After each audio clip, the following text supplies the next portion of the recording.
we built an entire business around using sport and entertainment to bend that curve towards equity. And it just makes waking up every day, because even when you lose, you know that you've had a positive impact somewhere.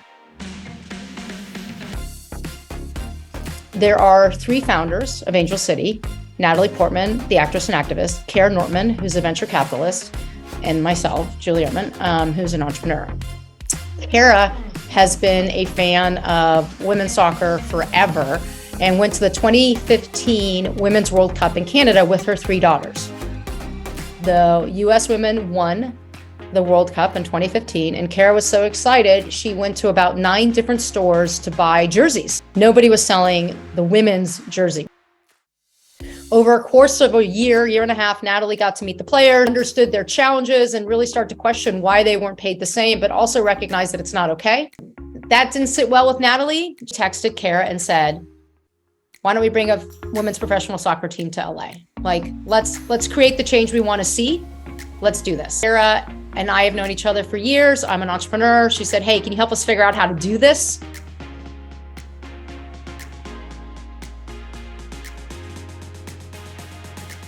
It's my job to go find brands that align with who Angel City is. I get the pleasure of playing the beautiful game of soccer in front of the community. The struggles that we had were really sharing with the world what we intended to do, that we intended to fight towards pay equity, we intended to build a women's sports team. The most common struggle at the beginning was, you're 3 women. Like, they're not used to seeing women as owners and operators of professional sports. It's part of it is then finding those investors who believe what you believe, right? And that meant talking to 100 investors who said no until we got our first yes. And then once we got our first yes, it's just a little bit easier to I love what I do because I get to be around great people and I get to have fun and play sports. They've really created a whole new segment of sports because people care about it a little bit differently than just watching if somebody wins or loses. So it wasn't just about putting 11 people on the pitch that were going to win every game. It was about creating an incredible experience no matter what happened on the pitch.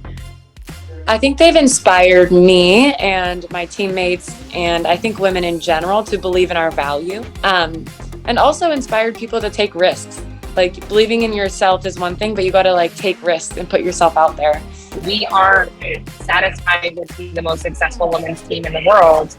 We want to be on par with the most successful men's teams in the world. If we're not finished yet. And we're not satisfied with us being the most successful. We want our league to be the most successful. We want other teams to challenge us. We want new teams to come in. I think for me, it's controlling what you can, because so many things are out of our control.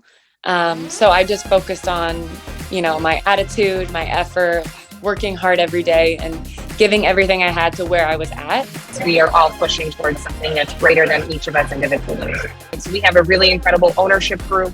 My favorite thing is the people I work with in my team. It's an incredible group. My favorite part, number one, is probably the community connection. The Angel City sponsorship model, where we give 10% of our sponsorship dollars back into the community, that's reflective of our commitment to drive to equity.